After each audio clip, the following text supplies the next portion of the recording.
fid dharaini amin amin amin Allahumma amin. Al-Fatihah.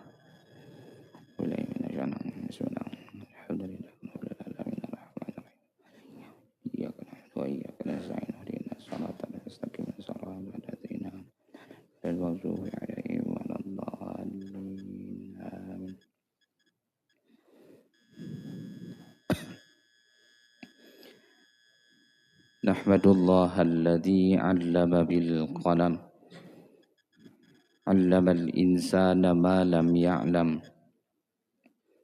Nusalli wa nusallimu ala man unzila ilaihil Qur'an Muhammadin sallallahu alaihi wasallam wa ala alihi wa ahli baitihil kiram.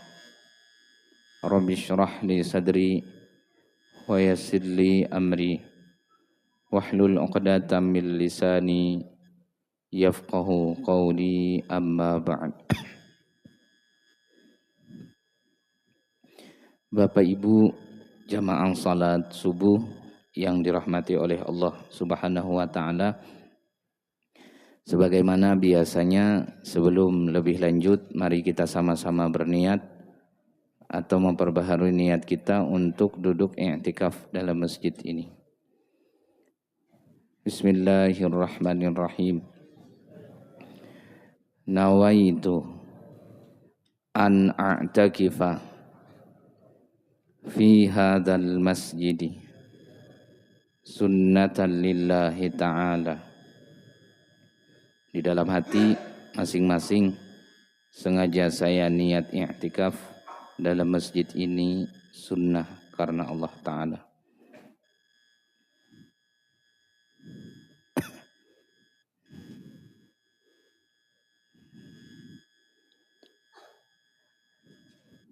Bapak Ibu jamaah salat subuh yang dirahmati oleh Allah Subhanahu wa taala. Sebelumnya mohon maaf yang sebesar-besarnya, ada beberapa pekan kita tidak, atau saya pribadi tidak bisa berhadir mengisi pengajian rutin seperti biasa di sini, dan ada pada saat itu di awal bulan yang lalu saya tidak sempat konfirmasi karena sejatinya saya akan mengisi pengajian saat itu.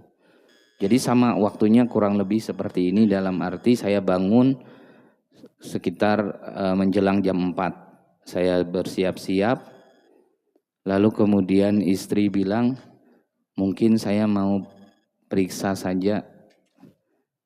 Karena kehamilan ini berbeda dengan sebelum-sebelumnya, artinya ciri-cirinya itu tidak sama, tidak dipahami.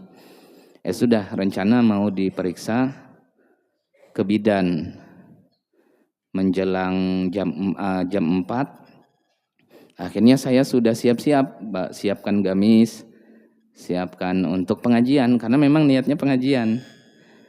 Berangkatlah dari rumah sampai Rapak Dalam, tiba-tiba pecah air ketuban. Rencananya kemana? Ke Antasari. Saya lupa bidan siapa di Antasari, ada BPJS di sana. Rencananya di situ, karena sudah pecah ketuban akhirnya tidak jadi, langsung di seberang saja yang terdekat. Sampai ke rumah bidan, langsung diterima oleh bidannya, diperiksa, kata bidannya ini sudah pembukaan akhir, sudah sempurna pembukaan. Setelah itu beberapa saat lahir. Akhirnya saya sudah lupa bahwa mau pengajian rencananya. Makanya benar-benar tidak, dan di bidan itu tidak menerima BPJS. Rupanya anak itu tahu, nggak mau dia BPJS. Akhir tidak BPJS karena kebetulan 2 hari sebelum itu gaji saya sudah turun di kampus. Rupanya dia mau pakai gaji itu. Akhirnya dengan gaji itu dibayar. Jadi sebelumnya mohon maaf yang sebesar-besarnya Sehingga pada saat itu khususnya kepada pengurus tidak bisa konfirmasi, tidak sempat konfirmasi, dan terima kasih mungkin doa-doa dari Bapak Ibu semua sehingga dipermudah pada saat itu. Jadi menjelang azan subuh lahir sekitar jam 10 pagi pulangan sudah. Saya khawatir gaji itu tidak cukup membayar semakin lama di tempat bidan itu karena tidak ditanggung BPJS. Jadi alhamdulillah saat ini sudah sehat semuanya, selamat. Sekali lagi mohon maaf dan terima kasih. Mungkin ada doa-doa dari Bapak Ibu semua sehingga kami diberikan kemudahan-kemudahan, diberikan kelancaran di setiap proses, khususnya pada saat persalinan kemarin. Dan beberapa pekan setelahnya kan saya pribadi melaksanakan ibadah umrah sehingga tidak bisa berhadir, dan alhamdulillah subuh kali ini seperti biasa kita lanjutkan ta'lim atau kajian fikih kita. Ini saya baru menelusuri kembali ataupun membaca lebih jauh khususnya dalam mazhab Imam Syafi'i, yang memang sebetulnya ini bagian daripada perbedaan pendapat di kalangan ulama. Artinya masalah ini tidak baku, dia tidak satu pendapat saja, yaitu terkait masalah sholat di atas pesawat ataupun sholat di atas kendaraan yang berjalan itu, atau sholat di sesuatu yang tidak langsung bersambung dengan bumi. Maksudnya kayak melayang. Kan pesawat itu melayang kalau pesawat. Nah, saya juga baru memahami dalam mazhab Syafi'i itu ternyata mazhab Syafi'i sepakat untuk sholat itu dia wajib bersambung dengan bumi. Jadi tidak bisa sholat itu melayang, maksudnya tidak tersambung di bangunan. Misalkan kayak di lantai 2, kan dia bersambung dengan tanah, dengan bumi. Maka tidak ada masalah di sana. Yang jadi masalah itu ya yang melayang begitu gitu. Nah, itu bersumber dari hadis Rasulullah dalam riwayat Imam Bukhari menyebut waju'ilat liyal ardu masjidan wa tahuran. Allah jadikan bagiku itu tanah bumi itu sebagai tempat sujud dan alat untuk bersuci, maksudnya untuk tayamum. Nah, berdasarkan hadis inilah bahwa ternyata tidak bisa. Berarti apa? Kesimpulan langsung sederhananya dalam mazhab Imam Syafi'i dianggap tidak sah sholat di atas pesawat itu karena dia tidak tersambung langsung, ya kan, melayang hitungannya. Nah, oleh karena itu bagaimanapun sholat yang dilakukan di atas sana, kan kalau kayak pesawat Saudi Airline itu, dia di dalam pesawatnya itu ada musolanya, di mana kita bisa sholat berdiri kayak biasa, kayak kita di sini. Menghadap kiblat kah? Menghadap kiblat juga bahkan, karena di dalam pesawat itu ada ruangan khusus, ada tempat khusus, maksudnya dikasih tenda, di depannya itu dikasih layar, yang mana layarnya itu arah petunjuk ke Ka'bah. Jadi kita berdiri, misalkan kita lihat di depan layar dia ke kiri, arah Ka'bahnya, berarti hadap ke situlah kita sholat. Berarti kan terpenuhi, menghadap kiblat terpenuhi, kita sholatnya berdiri. Bahkan biasanya saya tetap wudhu di sana dengan air seadanya, itu kan tidak mesti harus banyak juga. Artinya semuanya terpenuhi, tapi ternyata karena ketidaktersambungannya dengan tanah atau dengan bumi, sholat yang seperti itu masih dianggap sebagai bentuk penghormatan kepada waktu saja. Dengan kata lain, biar sudah sholat di sana, nanti tetap wajib diulangi atau wajib diganti. Artinya kita sampaikan ini, saya pribadi lebih cenderung dengan pendapat ini, meskipun sekali lagi ada pendapat lain lah. Nanti kita sampaikan pendapat lainnya. Kita sampaikan ini, mudah-mudahan kita semua insya Allah akan naik pesawat dan nanti sholat di atas sana, maka yang paling hati-hati dan paling selamat dalam arti lebih aman pendapat ini, di sana tetap sholat, di tujuan atau ketika sudah sampai rumah sholatnya diulang saja. Nah, adakah pendapat yang menyatakan di atas itu sudah sah, sudah beres? Misalnya ya, yang paling pasti kan orang berangkat haji, berangkat umroh. Bukan hanya itu, misalkan kayak kita ke Jakarta itu kan perlu waktu sekitar 2 jam. Siapa tahu di sana memang kena waktu sholat, lalu kita sholat misalnya. Nah ternyata memang ada beberapa pendapat lain yang menyatakan sudah sah sholat di atas pesawat itu. Tapi sekali lagi pendapat yang lebih hati-hati dianggap, maka sholat tersebut sifatnya hanya bentuk penghormatan kepada waktu. Artinya ini jauh lebih aman. Kalau kemudian misalkan nanti ini kan berbagi kupon umrah, insya Allah habis ini dapat undian umrah, amin. Nanti berangkat umrah kan, nah pas berangkat itu insya Allah ketemu waktu sholat di sana, di atas pesawat.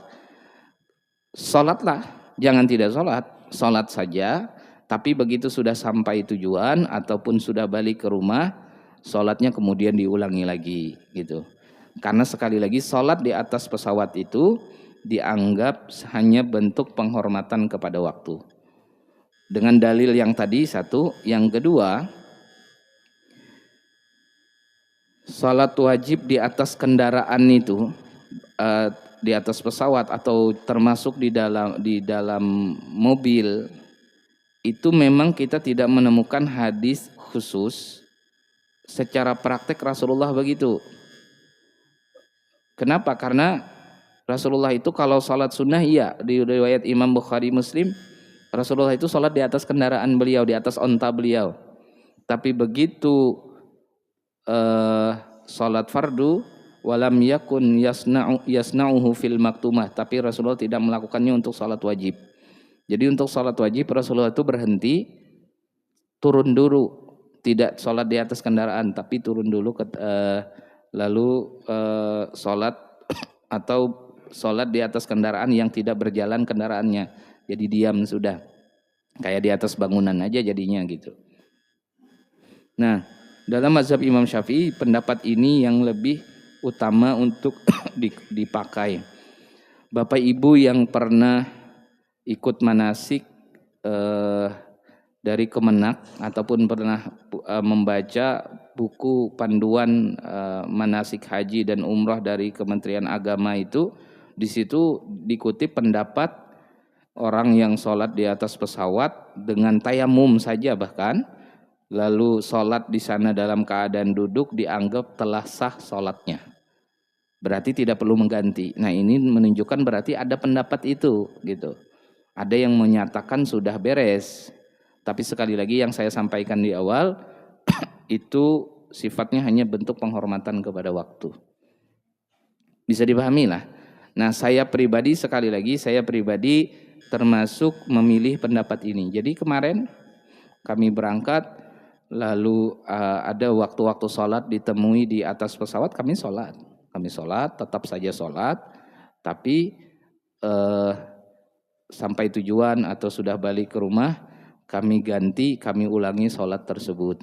Karena kami atau saya pribadi lebih cenderung ke pendapat yang menyatakan sholat di atas kendaraan seperti itu, khususnya di atas pesawat tadi, sifatnya hanya bentuk penghormatan kepada waktu saja. Artinya belum sepenuhnya menggugurkan kewajiban. Nah, jadi nanti Bapak Ibu kemanapun misalkan kebetulan naik pesawat, tapi yang jelas rata-rata jaraknya agak jauh biasanya naik pesawat ini. Kalau ke pasar pagi aja nggak usah besar pesawat, nah, kejauhan, kedekatan kalau ke pasar pagi naik pesawat. Jadi rata-rata kan perlu waktu yang cukup lama dan akan ketemu waktu sholat di sana. Nah, tapi beda kalau inilah, kalau kemudian kita bisa sholat di bandaranya. Kalau sholat di bandara selesai, tidak ada masalah. Misalkan gini, kalau ke Jakarta kan kurang lebih 2 jam misalkan dari Balikpapan.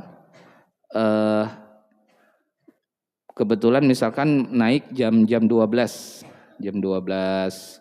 siang, berarti kan zuhur jam 12, jam 1, jam 2 kan sudah sampai, turun keluar itu masih zuhur hitungannya. Ya kalau kemudian sholat di sana saja ya selesai, tidak ada masalah. Artinya ini yang kalau dilakukan sholatnya di atas pesawat gitu. Ya yang biasanya itu waktu sholat yang terbatas waktunya, misalkan kayak subuh. Kami kemarin itu subuh naik pesawat dari Balikpapan ke Jakarta hampir jam 6. Jadi namanya rombongan banyak, belum sempat melakukan sholat ini. Akhirnya sudah masuk pesawat dan pesawatnya akan terbang itu sudah jam 6. Belum habis waktu subuh, tapi belum sempat sholat kami. Akhirnya sudah di atas pesawat kami sholat lah, karena berhitung kalau sampai tujuan pasti lewat sudah habis sudah waktunya kan, jam 7 jam 8. Nah sholat di atas pesawat pada saat itu sifatnya hanya penghormatan kepada waktu, padahal kami sebelum naik pesawat itu sudah wudhu, artinya bersucinya beres sudah, cuma kan posisinya duduk. Ini yang kemudian sebagian ulama dianggap masalah, tidak menghadap kiblat, kan arahnya sesuai arah kursi pesawat saja. Nah ini yang kemudian tadi sekali lagi disebut dengan penghormatan kepada waktu. Seandainya semuanya sudah terlakukan, ya tetap saja tidak bersambungnya itu gitu. Nah, misalkan suatu saat ada orang yang bisa terbang melayang, jadi misalnya lah, tapi kayaknya nggak ada. Seandainya ada, lalu dia kayak gini, nah di atas melayang begini, dia sholat gitu. Atau kayak ada sajadah yang bisa terbang, misalnya aja lah. Nah lalu di atas sajadah itu naik kita ke atas sajadah itu, sajadahnya ini melayang. Nah sholatlah di atas sajadah itu menghadap kiblat, wudhu, maka dalam mazhab Syafi'i sholat yang begitu dianggap tidak sah, masih belum sah karena tidak tersambungnya langsung ke bumi. Beda dengan bergantung lah, misalkan ada bentuk bangunan yang sifatnya digantung tempat itu, maka itu dianggap masih bersambung karena bagaimanapun pasti dia akan pondasinya ke tanah gitu. Nah, jadi saya juga baru melihat pendapat itu bahwa di mazhab Syafi'i dia harus begitu. Jadi kalau misalkan meskipun ini hampir mustahil lah ya, tadi ternyata hari ini dilakukan di pesawat itu karena pesawat itu melayang hitungannya. Lalu bagaimana dengan kapal? Kapal ini dihukumi bersambung dia. Air itu kan nampak, sebetulnya kalau secara hakikat semuanya masih tersambung. Udara ini kan aslinya gini, ini melayang di sini. Di sini kan dipenuhi dengan udara, sebetulnya masih tersambung ke tanah. Cuma kan udara tidak bisa dilihat secara zahir, hanya bisa dirasakan. Maka yang dihukumi ini yang nampak gitu, nah, yang langsung nampak. Nah, sehingga berarti apa? Kalau kapal beda lagi. Kalau kapal selama dia di atas air itu, lalu sholat syarat dan rukunnya terpenuhi, maka tidak ada masalah. Nah, hanya saja saya bertemu dengan pendapat di mazhab Syafi'i, ternyata orang sholat di atas kapal yang bergerak itu kewajibannya begini. Ini kapal lah jalan, waktu kita hendak sholat di dalam kapal itu, pertama ya tentu wajib menghadap kiblat karena itu syarat sah kan, menghadap kiblat, kemana arah kiblat ke situlah kita menghadap. Begitu kapalnya jalan, seandainya dia melakukan belokan atau ada berputar, maka ternyata orang yang sholat ini wajib bergerak untuk memastikan arah kiblatnya tetap ke arah kiblat. Bukan begini, dulu saya sering disampaikan oleh kawan-kawan atau sering mendengar orang sholat di atas kapal itu yang penting pertamanya menghadap kiblat. Habis itu kapalnya jalan, kapalnya belok, kemana aja tidak ada masalah. Ternyata di mazhab Syafi'i bukan begitu. Di mazhab Syafi'i itu misalkan kita arahnya ke kiri, sholat kita, jalan kapal nih. Begitu kapal ini jalan, belok kanan dia. Maka kita ini wajib bergeser untuk tetap arah kiblat. Itu nah. Kalau tidak berarti dia ada berubah tidak lagi menghadap kiblat dan masih hanya penghormatan kepada waktu akhirnya. Bisa dipahami lah. Maksudnya sholat di atas kapal itu. Kalau kapalnya tidak jalan ya tidak ada masalah. Jadi ternyata dalam mazhab Syafi'i orang sholat di atas kapal itu menghadap kiblatnya itu selama dia sholat wajib menghadap kiblat. Kalau kapalnya bergerak, berbelok, maka orangnya berbelok supaya arah kiblatnya tidak hilang, tidak terpindah arah kiblatnya. Bisa dimaklumi, dipahami lah maksudnya. Jadi berarti kalau orang sholat di atas kiblat itu, di atas kapal itu, kalau kapalnya terus bergerak, ada belokan-belokan, dia harus berputar terus tuh untuk menjaga arah kiblat.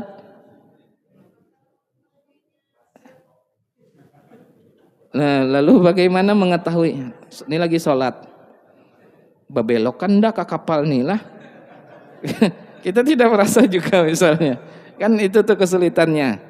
Maka yang paling aman tadi sekali lagi ini hanya bentuk penghormatan kepada waktu. Berarti apa? Nanti sudah sampai rumah, sholatnya diulangi, gitu nah maksudnya. Karena memang sulit, betul. Apalagi kapal besar lah. Kadang kapal besar tuh kita tidak merasa berbelok kah kapal ninda kalah. Padahal aslinya berbelok dia kan. Otomatis berarti kita ini tidak lagi menghadap kiblat. Nah, memang dicontohkan di fikih itu kapalnya kapal kecil yang dia merasa kapalnya belok, dia geser supaya arah kiblatnya tetap. Yang sulit itu pas berjamaah, kapalnya berputar, banyak putarannya, jadinya imamnya ke belakang jadinya. Kan Allah di depan akhirnya. Berarti apa? Memang harus ada usaha di sana intinya gitu. Harus ada usaha yang dilakukan. Artinya tidak sesederhana pikiran kita. Begitu fikih. Kenapa begitu? Ya ini bagian daripada kehati-hatian para ulama agar ibadah ini bisa terlaksana dengan baik gitu. Ya kita berdoa saja mudah-mudahan tidak mengalami kondisi-kondisi sulit seperti itu. Yang normal-normal aja kita ini, yang normal ini pun belum tentu beres betul kita ini. Nah sisanya ya apa? Sisanya kita bermohon kepada Allah. Bahwa kita punya Allah, punya Tuhan yang maha pengampun, maha pemaaf. Bahasa kitanya itu bicara ke Allah, ya Allah berelaan aja kurang-kurangnya ini nah. Kayaknya banyak. Artinya gitu. Saya begitu menelusuri dalam bahasa fikih. Oh ternyata kita ini masih banyak nih yang belum ideal, bahkan kurang tepat sesungguhnya. Tapi di satu sisi saya yakin bahwa kita punya Tuhan itu maha pengampun, maha pemaaf, maha mengerti dengan kondisi ataupun keadaan kita. Nah jadi sekali lagi kembali ke pembahasan tadi, intinya begini. Suatu saat atau kapanpun Bapak Ibu melaksanakan naik pesawat lalu ada sholat di atasnya, pendapat yang lebih hati-hati, yang lebih aman, sholat saja tetap di sana, nanti sampai tujuan sholatnya kemudian diulang atau diganti kembali. Mungkin itu sebagai pengantarnya. Seperti biasa silahkan kepada jamaah Bapak atau Ibu. Boleh silahkan. Ya saya dulu Ustaz, mohon maaf. Mungkin gini Ustaz, terkait dengan kasus kalau dia posisi kita sholat Jumat di atas kapal. Nah, ini bagaimana untuk apakah cara mengkodonya kan tidak mungkin sholat Jumat kita dikodok, posisi kita sholat Jumat di atas kapal. Sementara kita di atas kapal ya hari itu. Pertama, sholat Jumat itu wajib bagi orang yang mukim, bukan orang bagi mustautin atau mukim, bukan orang musafir. Itu satu. Maksudnya gini, bapak-bapak khususnya selama melakukan perjalanan maka belum tentu di sana sholat Jumat wajib. Bisa jadi tidak lagi jadi wajib. Tergantung di mazhab Syafi'i lah, tergantung berangkat dari rumahnya kapan. Nah itu penting yang ini, bagian ininya.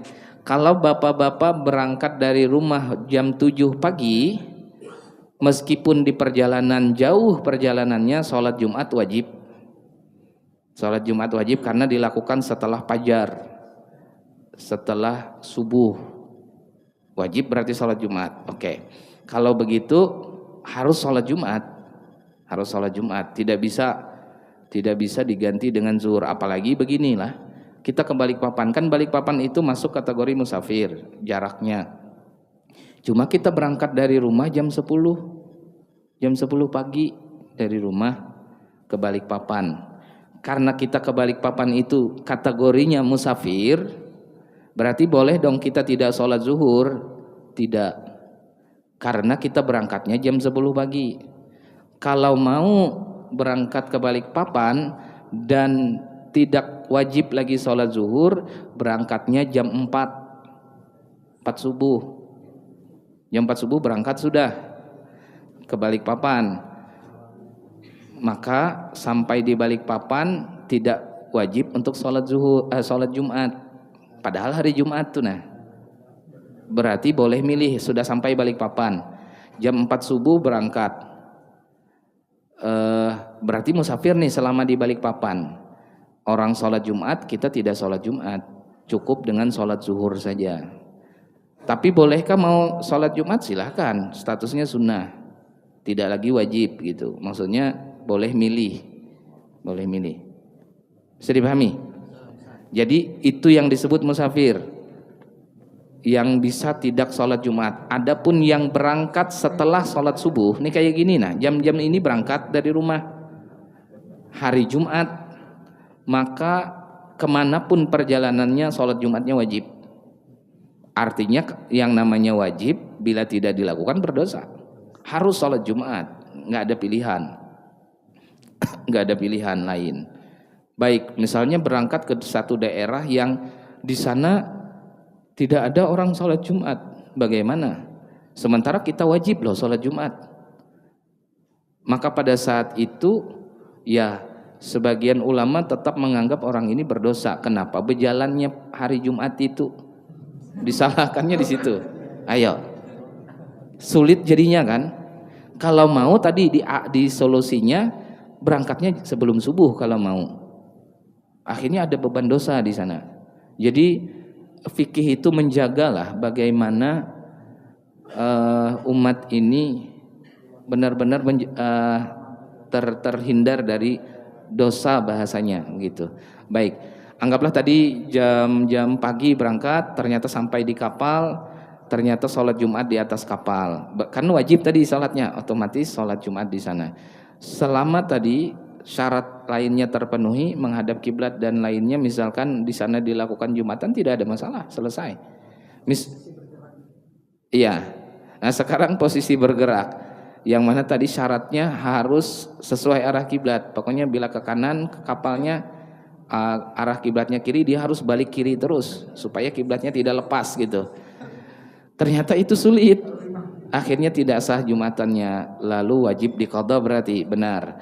Adapun kemudian kewajiban mengqadha, dia bukan Jumat yang diqadha, tapi kembali zuhur dia. Maka zuhurlah nanti yang wajib dibayar gitu. Karena tidak ada qadha salat Jumat. Tidak ada qadha salat Jumat. Mohon maaf, mungkin di antara jamaah ini, bapak-bapak khususnya, mungkin dulu pernah tidak salat Jumat kan? Nah, maka hari ini wajib mengqadha salat zuhur, bukan salat Jumat. Karena kalau mau mengqadha salat Jumat tidak ada temannya. Siapa yang mau khutbah lagi? Jadi enggak ada. Kalau salat Jumat terlewati, tidak salat, maksudnya salat Jumat itu kewajiban mengqadhanya ada, tapi yang diqadha adalah salat zuhurnya, bukan salat Jumatnya. Mungkin seperti itu. Lanjutnya, boleh silakan. Assalamualaikum warahmatullahi wabarakatuh. Waalaikumsalam warahmatullahi wabarakatuh. Ustaz, yang saya tanyakan setelah selesai salam itu langsung memegang dada sebelah kiri, itu apa keutamaan itu tadi ya? Dan lagi apa itu dilaksanakan oleh para sahabat dulu tadi? Okay. Terima kasih Ustaz. Assalamualaikum warahmatullahi wabarakatuh. Waalaikumsalam warahmatullahi. Assalamualaikum warahmatullahi. Assalamualaikum warahmatullahi. Lalu ada orang yang memegang dada sebelah kiri ya. Ini untuk apa? Untuk bertenang diri aja ini. Artinya ini khusus saya pribadi lah.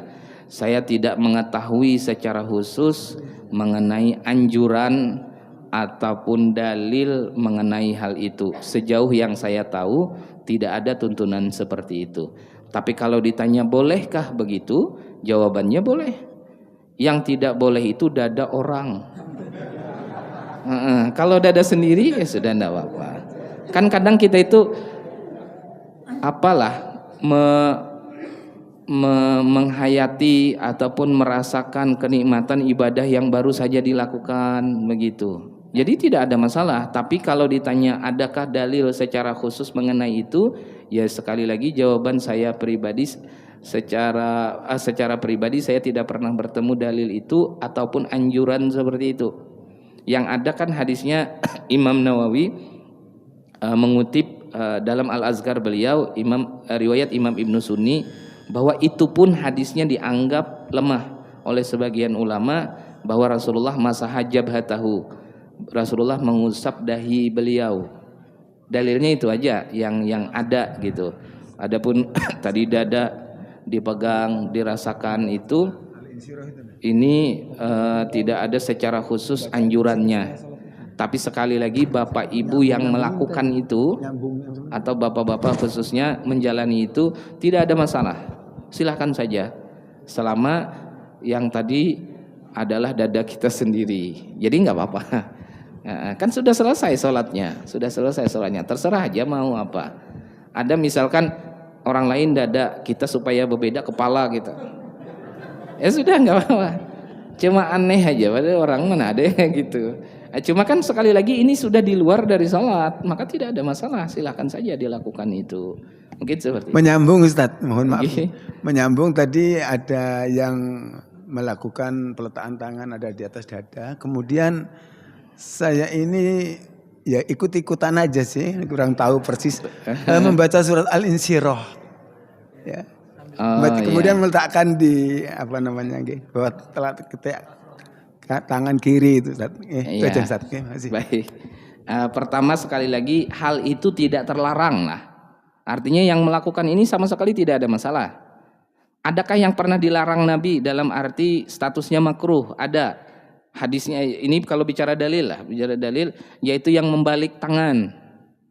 Nah, kalau itu ada hadisnya sahih di riwayat Muslim juga ada. Assalamualaikum warahmatullahi, assalamualaikum warahmatullahi. Ada yang balik tangan kanan, ada yang balik tangan kiri juga. Kalau dia ke kanan yang kanan, kalau dia yang kiri ke kiri. Nah, itu oleh Nabi pernah, kata Nabi, kenapa kayak gitu? Kayak ekor kuda, kata Nabi. Kan dia mengibas-ngibas gitu. Besok-besok kalau salam ya salam saja, kata Nabi, tidak perlu membalikkan tangan. Nah, oleh ulama dipahami hadis ini statusnya makruh. Kalau itu ada. Adapun kemudian selain itu, ya yang tadi termasuk meletakkan tangan di dada tadi, secara dalil menganjurkan, tidak ada secara khusus, termasuk tidak pula terlarang hal itu. Termasuk tidak ada pula terlarang. Lalu bagaimana dengan tadi letakkan tangan di sini lalu seraya membaca Al-Insyirah. Al-Insyirah itu salah satu surah yang diyakini bisa mendatangkan kejernihan hati ataupun kejernihan berpikir. Di antara keutamaan ayat itu, keutamaan surah itu. Makanya kan seluruh ayat Al-Quran itu di sana ada rahasia-rahasia besar yang mendatangkan manfaat kebaikan besar.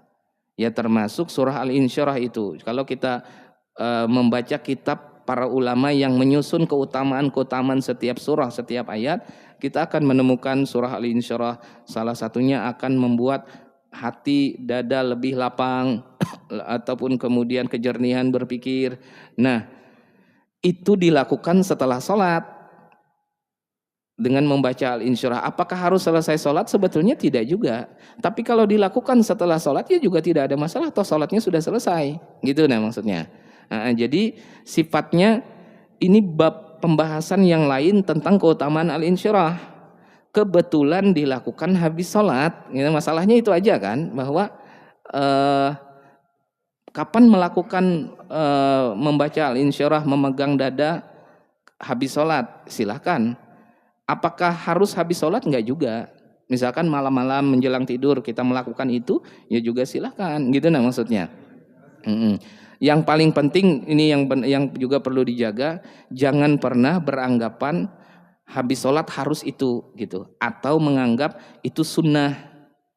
Sunnah habis sholat itu memegang dada, membaca al-insyirah. Nah ini kemudian kita tidak temukan dalilnya gitu nah maksudnya. Jadi sekali lagi yang melaksanakan itu silahkan saja, sekali lagi tidak ada masalah itu, karena toh ini di luar daripada sholat sudah.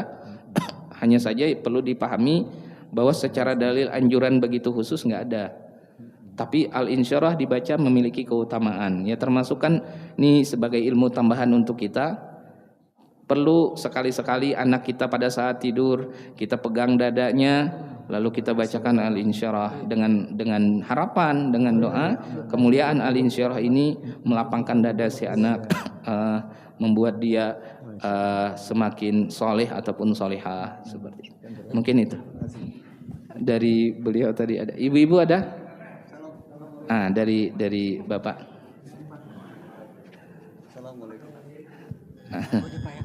Assalamualaikum warahmatullahi wabarakatuh. Waalaikumsalam. Maaf Bapak, mau tanya, ini dalam hal ini tokoh seorang bapak ya dalam Islam, dalam keluarga itu diharapkan bisa menjadi pimpinan dan imam dalam keluarga itu ya. Nah itu bertugas mengayomi, melindungi, menyelenggarakan segala urusan keluarga itu. Harus berusaha untuk mencari nafkah, untuk memenuhi sandang pangan papan, juga mengenai tarbiyah, untuk memberikan pendidikan, motivasi kepada keluarganya semua untuk supaya menjadi yang baik lah gitu. Nah terus juga dalam urusan nasab itu termasuk urusan perwalian, perwakilan dan sebagainya. Juga nama tokoh ayah itu selalu dibawa-bawa, selalu disebutkan dalam tiap urusan di dunia dan sampai akhirat. Terus pertanyaannya enggak ada satu masalah lagi, yaitu bukan masalah, jadi ada satu bahwa ada sunnah Rasul bahwa surga itu di telapak kaki ibu. Nah terus ada lagi waktu ada yang bertanya, ya Allah, ya Rasulullah, siapakah kita yang wajib berbakti yang terutama? Ibumu kan. Terus siapa lagi ibumu lagi? Siapa lagi ibumu lagi? Terus siapa lagi keempat baru bapakmu. Nah itu saya melihat ada sedikit ini ya, minta penjelasannya lah itu kenapa bapak yang sudah begitu banyak tanggung jawab dan kewajibannya dunia dan akhirat jadi begitu. Minta ini sekedar penjelasannya Pak. Terima kasih. Assalamualaikum. Waalaikumsalam warahmatullahi wabarakatuh. Baik, jadi seorang suami ataupun kemudian juga seorang istri atau seorang bapak, seorang ibu, memang mereka semua ini atau dua orang ini memiliki keistimewaan masing-masing dan juga tentu saja tanggung jawab masing-masing. Pada intinya kedua-duanya adalah orang-orang yang mulia dikarenakan banyak kebaikan yang sebetulnya mereka lakukan pada saat mereka memilih hidup dengan cara Rasulullah, yaitu menikah. Berarti artinya ini kan bagian daripada ajaran dalam Islam.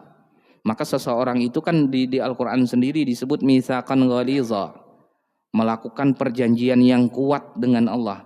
Ternyata kata-kata perjanjian yang kuat ini di Al-Quran hanya pernah 3 kali terpakai, artinya digunakan di muka bumi ini hanya 3. Pertama perjanjian Allah dengan Bani Israel, yang kedua perjanjian Allah dengan para nabi dan rasul pada saat Allah tugaskan nabi dan rasul ini bertugas sebagai penyampai wahyu, yang ketiga perjanjian yang kuat ini dilakukan oleh seorang suami kepada istri, begitu juga istri kepada seorang suami. Jadi perjanjian ini hanya 3 kelompok ini yang pernah menggunakan kata-kata Al-Quran menggunakan mitsaqan ghaliza, perjanjian yang sangat kuat, artinya dahsyat sekali. Sehingga dalam Islam pernikahan itu sakral sekali, dia sakral sekali. Karena di sana begitu saya terima nikahnya fulan bin fulan itu, saat itu juga sebetulnya dia seolah-olah membahasakan saya terima bertanggung jawab terhadap ini semuanya yang diceritakan tadi dari seorang laki-laki. Perempuan yang menerima pinangan ataupun pernikahan itu menyatakan diri siap untuk menikah itu juga berarti dia siap menyatakan bahwa ada kewajiban-kewajiban yang harus dia tunaikan. Di sanalah kemudian Allah berikan penghargaan besar untuk mereka berdua di beberapa keutamaan. Seorang suami dengan tanggung jawabnya tadi mendidik, nafkah. Yang pertama kan 3 untuk seorang istri lah, sebelum dia anak kan ada 3 tuh. 1 pakaian harus ada diberikan, makan dan juga tempat tinggal. Itu kan hal yang wajib tuh, benar-benar wajib harus dipenuhi itu kepada seorang istri, tanggung jawab seorang suami. Nah balasannya Allah sediakan surga untuk mereka, untuk suami-suami yang mampu seperti itu. Saking besarnya pahala yang akan didapat, ternyata setan penggodanya pun khusus kan. Setan itu kan ada yang kerjaannya bercabang. Jadi maksudnya itu dia itu kerja ini juga banyak dikerjakannya, sehingga konsentrasi setan itu kurang, iblis. Tapi kalau urusan menggoda rumah tangga suami istri, itu dia tidak ada kerjaan lain, itu aja kerjanya. Dia fokus, setan iblis penggodanya itu benar-benar profesional. Kenapa? Karena di sana ada sesuatu yang sangat besar nilainya. Ya tadi seorang suami, begitu juga dengan istri. Nah penghargaan yang Allah berikan itu berbeda. Salah satunya lalu muncullah hadis-hadis tadi ketika sang anak telah lahir. Kan hadis sebetulnya mungkin kita tidak umum lah. Hadisnya hadis sahih bahwa seorang anak itu tidak akan pernah bisa membalas jasa ayahnya sampai sang ayah ini tertawan jadi budak, dimerdekakan oleh anaknya, itu pun belum terbalas. Saking besarnya jasa seorang ayah itu sudah. Nah, di sisi lain Allah ingin beri penghargaan kepada seorang ibu agar anak ini berterima kasih besar kepada ibunya sampai dibilang bahwa surga itu di bawah telapak kaki ibu. Sebetulnya sama-sama Allah berikan kemuliaan di sana, hanya dengan bahasa-bahasa yang berbeda. Pada intinya suami punya tanggung jawab, istri pun sebetulnya ada tanggung jawabnya. Suami akan disiapkan balasan besar, begitu pula istri, hanya dengan bahasa-bahasa yang berbeda dalam bahasa hadis. Lalu disebut siapa orang yang paling layak untuk saya taati, ibumu. Itu hadis memang diperuntukkan untuk memberikan keutamaan ibu, sisi anak. Tapi apakah tadi di sisi ayah tidak ada? Banyak hadis lain lagi gitu. Pada intinya sama aja sebetulnya, bahwa posisi ayah dan posisi ibu itu di mata anak besar sekali jasa pahala yang mereka raih, hanya dengan bahasa yang tidak sama saja, diungkapkan dalam bahasa Al-Quran, diungkapkan dalam bahasa hadis gitu kan. Kan coba cerita di Al-Quran itu rata-rata ketika nasihat-nasihat anaknya disuruh ini pasti ayah yang diminta bicara kan di situ. Karena memang ada beberapa perbedaan fungsi di sana. Tapi pada intinya sekali lagi seorang ayah, seorang ibu itu memiliki tanggung jawab yang ada, sama-sama ada, hanya beda jobnya aja, pahalanya juga sama sebetulnya. Dan jangan salah difahami, hadis yang tadi ibumu baru kemudian ayahmu, berarti ayahnya 1, ibunya 3. Bukan, itu salah paham kalau gitu. Itu tidak tepat kalau gitu. Itu maksudnya ibu 3 kali itulah saking besarnya hak ibu kepada anak gitulah, bukan ibunya 3 ayahnya 1 aja. Enggak. Itu bubuhan suami yang ingin nambah istri aja itu menggunakan. Jadi sekali lagi bersyukurlah hari ini kita, dan mohon maaf pasti terjadi, tidak semua kita itu orang tua, tapi pasti semua kita memiliki orang tua gitu. Karena ya mohon maaf, ada orang yang dilahirkan di dunia ini atau kehidupannya menjalani takdirnya Allah tetapkan, dia tidak memiliki keturunan, bahkan bisa jadi dia tidak memiliki pasangan hidup di dunia ini. Tapi tidak mungkin dia hadir begitu saja kan di dunia ini, kecuali dia lahir dari orang tua. Berarti masalah yang terpenting itu sang anak gitu. Kita berstatus sebagai anak bagaimana ke orang tua. Kalau mau hitung-hitungan lah, orang tua bapak lah, ayah itu, mulai dari awal lahir si anak kan, sampai mungkin kita sedewasa ini, kalau nilai-nilai rupiah, mungkin MM-an bahkan triliun sebetulnya jumlah yang dikeluarkan kan, biaya itu. Begitu juga seorang ibu. Ya saya saja dengan usia anak hari ini masih belas-belasan, itu sudah bayar lahirannya aja kemarin sudah menghabiskan gaji saya yang dia. Jadi ya sudah, bahwa ada anugerah yang Allah berikan kepada kita, bahwa di sana Allah itu paham kita ini kalau ibadah khusus, disuruh sholat, disuruh puasa, mungkin masih berat-berat, banyak kurang-kurangnya. Lalu Allah ingin ngasih pahala gitu, nah ngasih pahala dengan cara yang lain. Ya diberikanlah berstatus sebagai seorang bapak, berstatus sebagai seorang suami, ada loh kebaikan di sana, dapat ada pahala selama dia menjalani tugasnya, fungsinya sebagai seorang suami. Begitu pula dengan seorang istri. Mungkin sederhananya seperti itu. Ya mudah-mudahan kita semua tergolong orang-orang suami yang bertanggung jawab, yang di akhirat kemudian bisa mempertanggungjawabkan status kita sebagai seorang suami. Begitu pula dengan seorang istri. Mudah-mudahan istri-istri kita semuanya adalah istri yang kemudian istri yang salihah, yang kemudian melakukan tugas-tugasnya di sana. Allah pertemukan kembali kita di surga nanti. Amin, amin ya rabbal alamin. Mungkin itu. Assalamualaikum warahmatullahi wabarakatuh. Ini titipan jamaah Ustadz. Ada yang bertanya, ini saya punya anak laki-laki. Tapi pada saat lahir ternyata rezeki saya hanya cukup untuk membeli 1 kambing untuk akikah. Nah alhamdulillah saat ini ada rezeki. Apakah kemudian saya boleh nambah 1 lagi Ustadz untuk menggenapi jadi 2? Karena kan gitu. Ya padahal jaraknya memang sudah mungkin katakanlah hampir 10 tahun Ustadz si anak laki-laki usianya gitu. Itu yang pertama. Yang kedua tadi menyambung pertanyaan Pak Suryadi. Kalau sholat Jumat itu kan kalau kita berangkat dari rumah sebelum subuh maka kita diperbolehkan untuk tidak sholat Jumat kalau kita sedang musafir. Nah ini kebalikannya Ustadz, mohon maaf kalau kita berangkat dari Samarinda hari Senin kemudian ke Jakarta, ke Surabaya, pas kita pulang hari Jumat gitu loh. Pas kemudian jadwal pesawat kita pas jadwal Jumatan. Apakah kita wajib sholat Jumat atau boleh? Karena ini kebalikannya Ustadz gitu. Terima kasih. Assalamualaikum warahmatullahi wabarakatuh. Waalaikumsalam warahmatullahi wabarakatuh. Saya yang pertama bukan untuk memudah-mudahkan lah, artinya ini cukup sebagai pengetahuan bahwa akikah itu tidak wajib.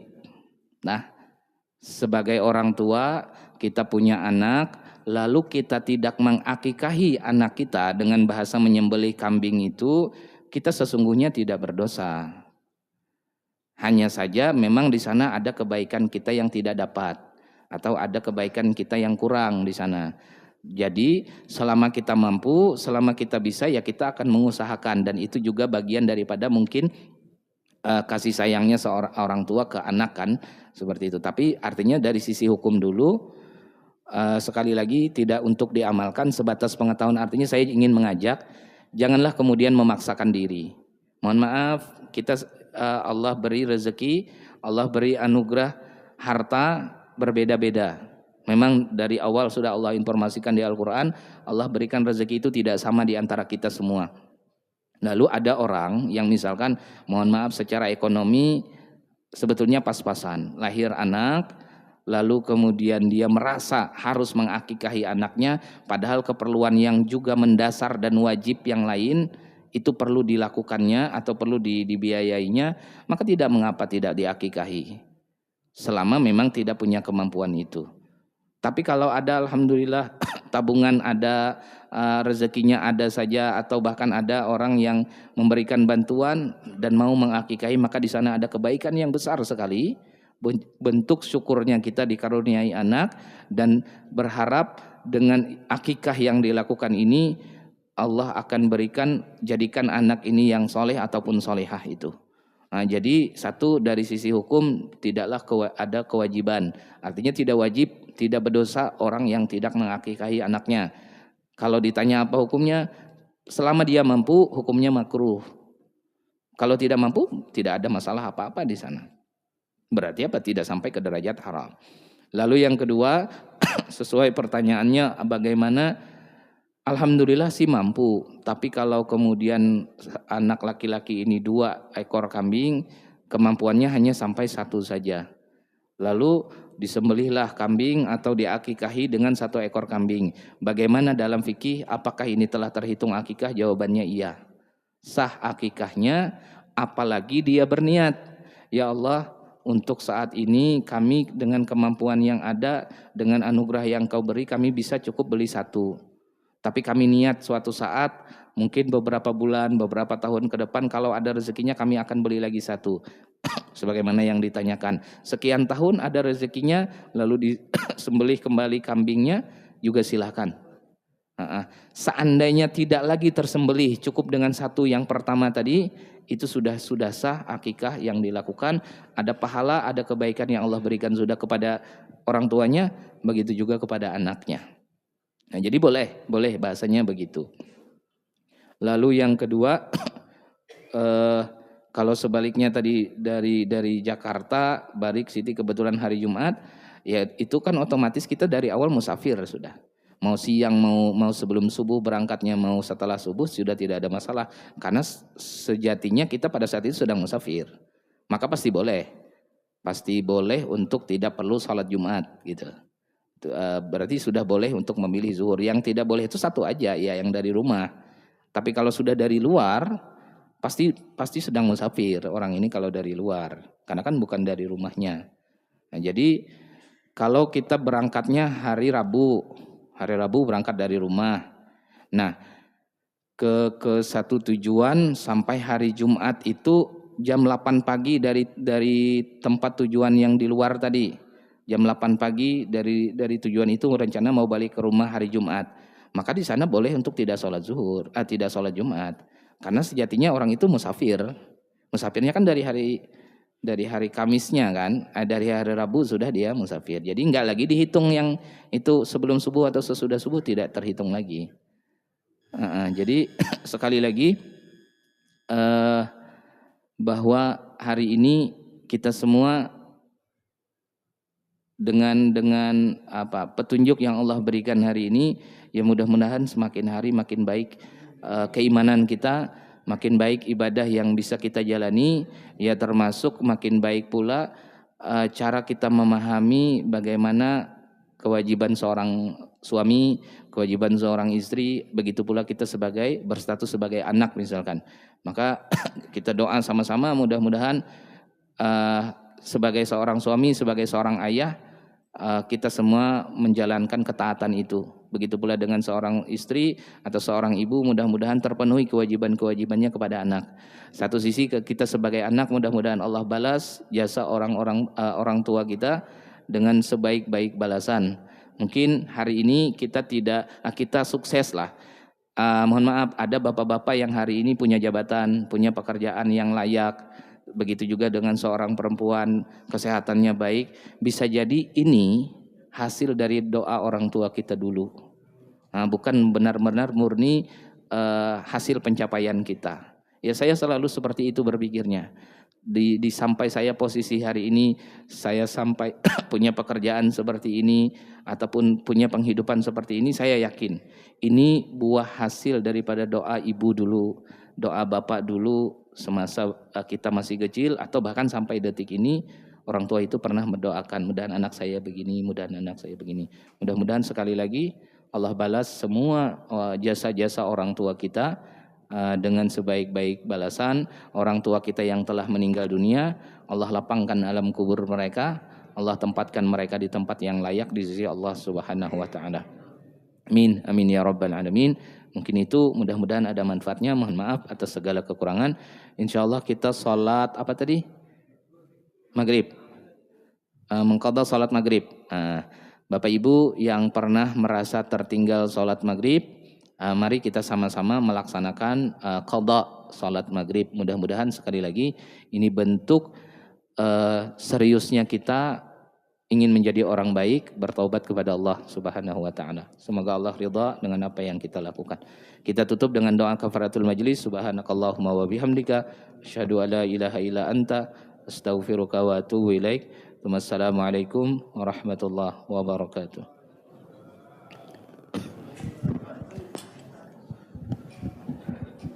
Allahu akbar, Allahu akbar, asyhadu an la ilaha illallah, asyhadu